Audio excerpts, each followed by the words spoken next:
we all know someone, a family member, a friend who suffers from alopecia.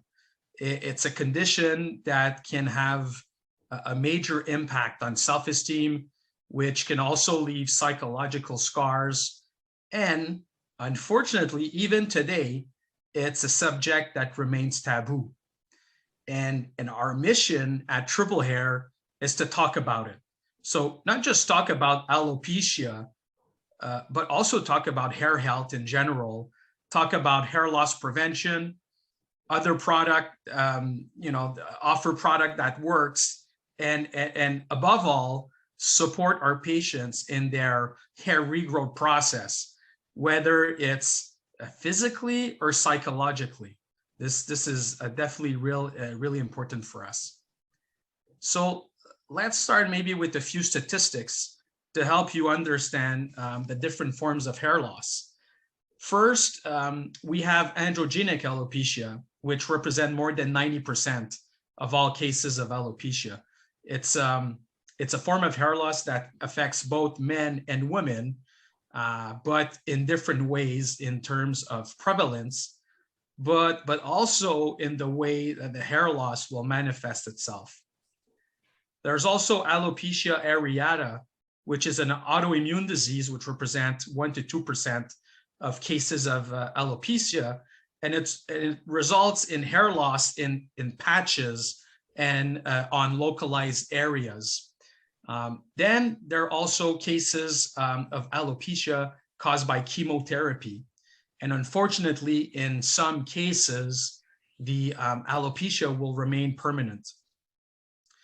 Finally, we have localized alopecia, which can be caused by different factors like burns, surgeries, and other types of trauma to the head. A few more statistics to really illustrate the extent of the problem. 20% of the world's population suffers from alopecia. So if we estimate that the world population is currently sitting at 8 billion, that means that there are currently 1.6 billion people suffering from alopecia. So it is a major problem. And obviously at Triple Hair, we're happy to be part of the solution. There's 1 in 3 men who will suffer from androgenic alopecia before the age of 30 and 1 in 2 before the age of 50. For women, 1 in 3 women will be affected before the age of 40. Obviously, the level of alopecia will vary from one person to another. And in men, hair loss is obviously mainly genetic because of the androgens. What we'll see is that the loss will start at the temples, then the forehead will also be affected, and finally the top of the skull. In women, genetics is also a factor, but it's important to also take into account hormonal imbalances, which can have several causes, such as imbalancement of the thyroid gland. It could be caused by pregnancy or menopause. Let's not also overlook the negative impact of certain hair treatments on hair, such as dyes, rigorous brushing, and extension, which can also lead to traction alopecia. In women, androgenic alopecia will generally be more discreet because it does not necessarily attack one specific target like it does in men. And in women, hair loss is generally more distributed across the head.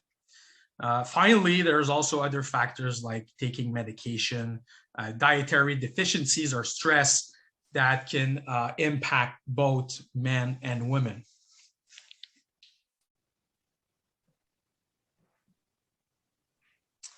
So you see here Dr. Sekhavat. So we're really lucky to have him on the video today.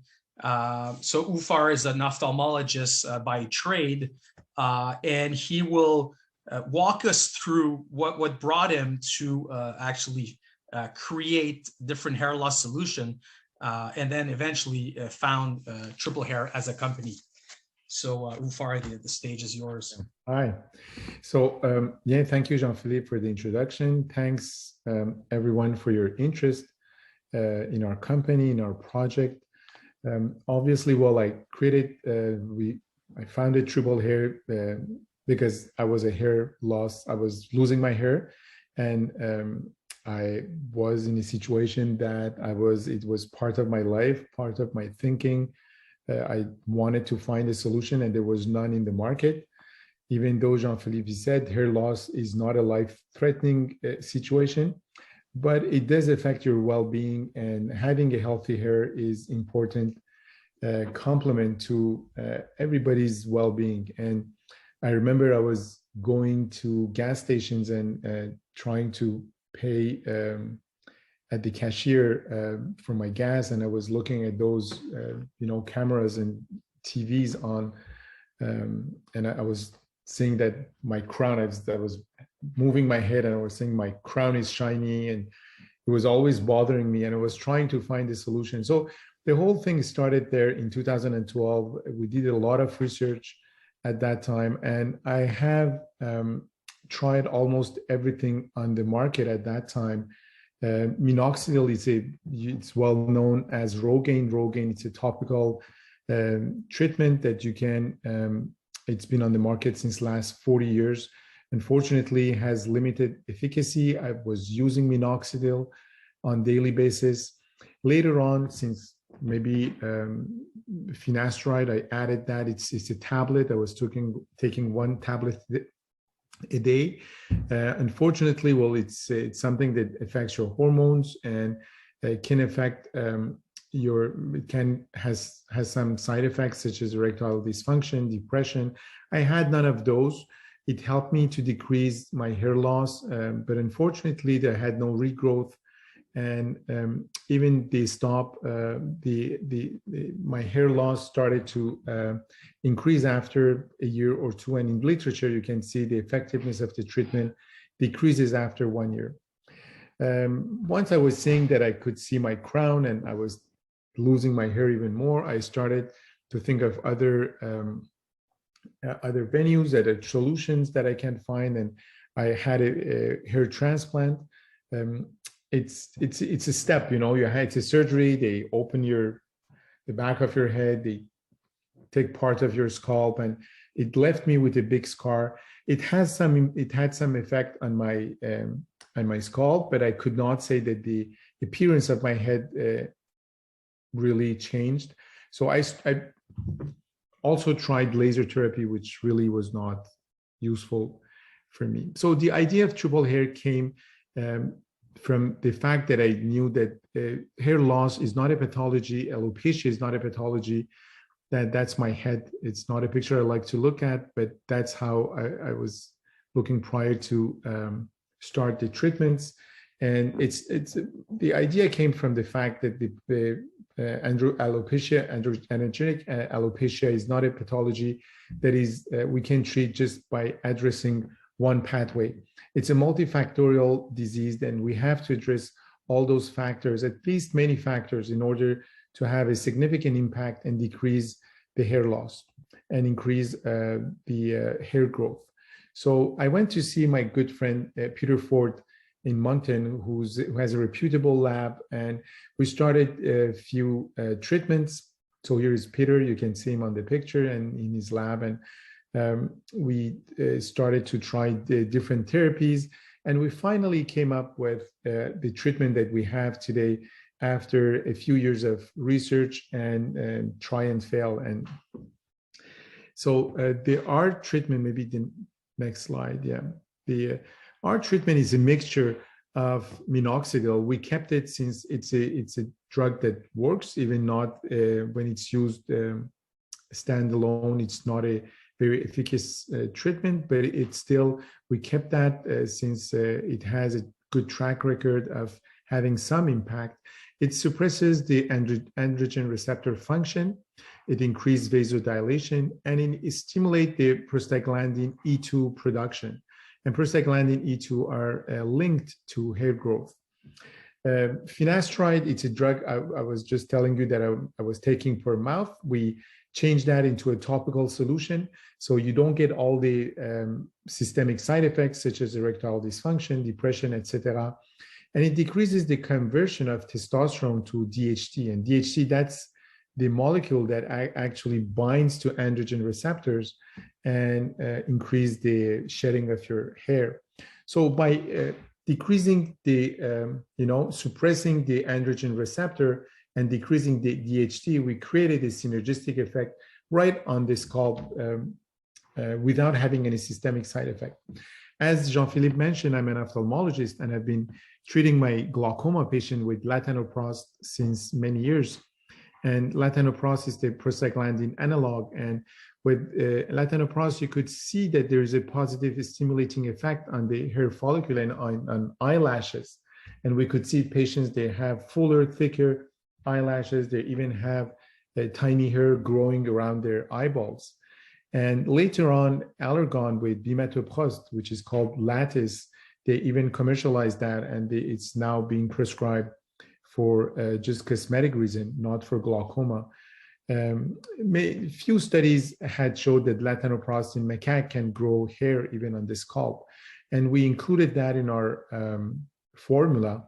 And we actually saw how the latanoprost works, and it thickens the hair, it increases the anagen phase, and it has a synergistic effect with the other two ingredients. Yeah. So then we started to run our clinical trial. So that was our proof of concept. And we, as you can see, we had 100% of patients, which we don't get a lot of 100% in medicine with. We had 100% of patients, they stopped losing their hair, and all of them, they had some degree of hair growth.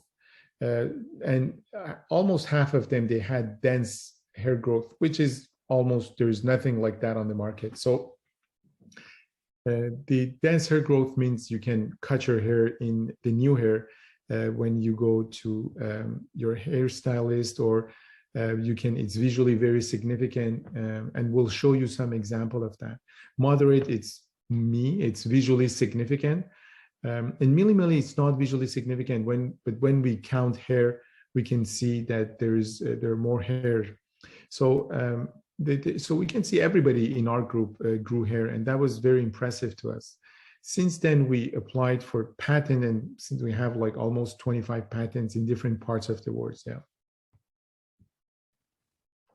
So as mentioned, it outperformed everything on the market, minoxidil, finasteride. It's the fact that it's a topical treatment. It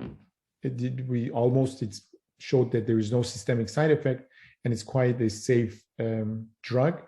It's very easy to use it. It's a topical application. It's once a day.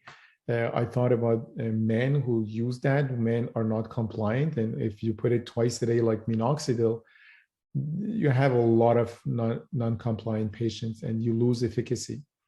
And we had a very significant, impressive regrowth with our treatment. Yeah. So these are my pictures, yeah, before and after. And actually, I kept my hair since like 8 years now that I've been using our drug. So I'm proud to show my new hair now, and you can see like I'm 53 years old and my hair are still black. And the fact that my hair, it's still black, I think it's related to latanoprost. Latanoprost increased the melanin in the hair follicles, and it kind of darken your hair. So it has other virtues as well.